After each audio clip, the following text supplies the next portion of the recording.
Assalamualaikum warahmatullahi wabarakatuh. Untuk pertemuan kita yang keempat pada pembelajaran nahwu dasar,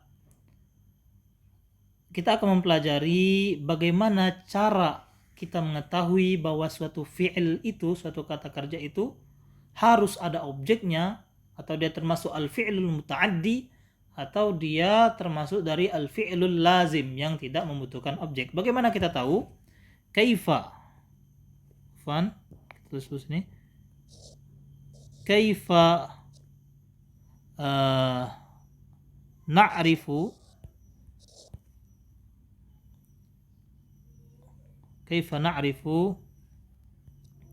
al-farqu baina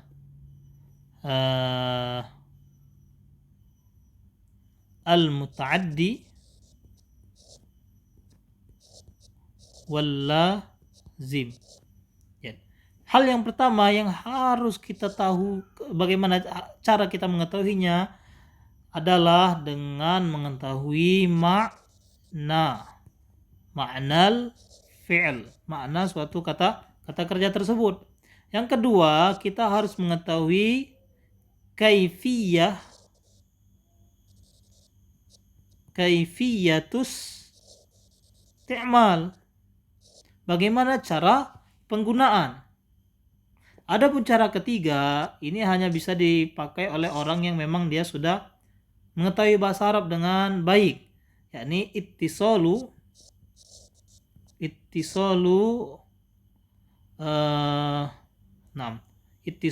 dhoma irin nasbi al-muttasilah.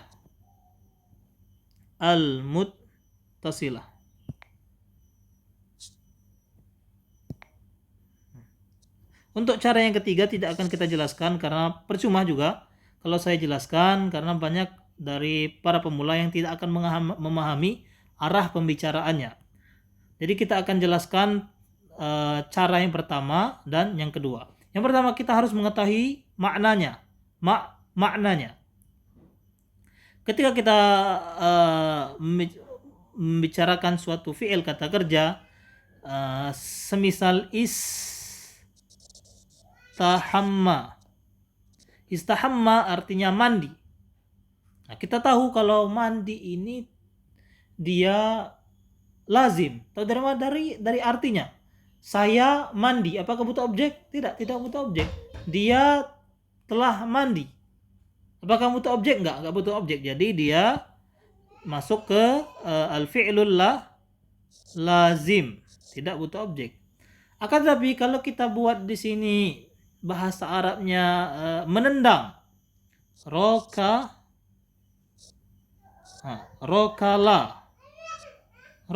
artinya menendang. Rokala, kalau saya katakan saya menendang, apakah arti dari suatu kalimat itu telah sempurna? Tidak sempurna, kecuali kita tambahin objeknya, maf'ulun bihnya. Jadi harus tahu maknanya. Ketika kita bilang ana arkulu al-kurata, saya menendang apa? Bola. Nah, di situ ada objeknya. Jadi dengan mengetahui makna ini, kita mengetahui bahwa rokala termasuk dari muta'addin yang butuh objek. Nggak cukup sampai situ. Kita juga harus mengetahui kaifiyatus isti'mal, bagaimana cara penggunaan suatu kata kerja tersebut. Kita contohkan bahwa memahami artinya saja tidak cukup, harus memahami cara menggunakan. Contohnya di sini bahasa Arab fi'il ihtamma artinya perhatian atau perhatian.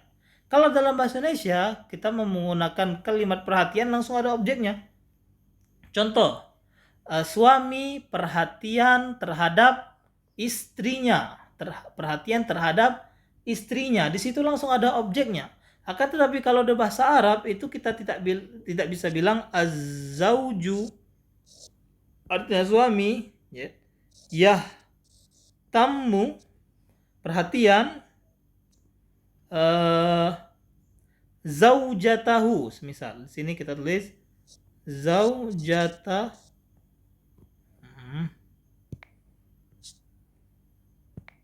zaujatahu. Suami perhatian yahtamu terhadap istrinya. Ini tidak boleh dalam bahasa Arab, ya. Atau penggunaan contohnya tidak sempurna. Karena ihtamma yahtammu itu mempunyai salah satu huruf al-mulazim. Ada namanya al-huruful mulazamah. Al-huruful mulazimah. Contoh di sini pakai ba. Jadi yang benar contohnya az-zauju yahtammu bi. Ada huruf bi-nya. Karena ada bi di sini, jadi ihtamma tidak bisa kita katakan al-fi'lul muta'addi, bahwa dia termasuk dari fi'il yang harus membutuhkan objek langsung. Tidak bisa, karena di sini ada bi. Ada bi-nya. Jadi di sini yang benar bahwa ihtamma dia masuk ke al-fi'lul lazim. Kalaupun para peserta atau yang sedang belajar bahasa Arab saat ini belum benar-benar mengetahui cara membedakannya, itu tidak mengapa. Yang paling penting di sini para pemula harus mengetahui bahwa fi'il itu, kata kerja itu terbagi menjadi dua. Ada muta'addin yang butuh objek, lazim yang tidak butuh objek. Cukup sampai situ, kalau dia paham alhamdulillah. Adapun cara untuk cara mengetahuinya lebih lanjut itu sebagai tambahan, dan kalau paham alhamdulillah, kalau tidak benar-benar memahami tidak masalah. Insya Allah dengan banyaknya membaca, dengan terus istiqomah kita belajar bahasa Arab, kita akan dapat memahami dengan mudah dan dapat membedakan dengan mudah bahwa ini muta'addin, inilah lazim. Barakallahu fikum. Assalamualaikum warahmatullahi wabarakatuh.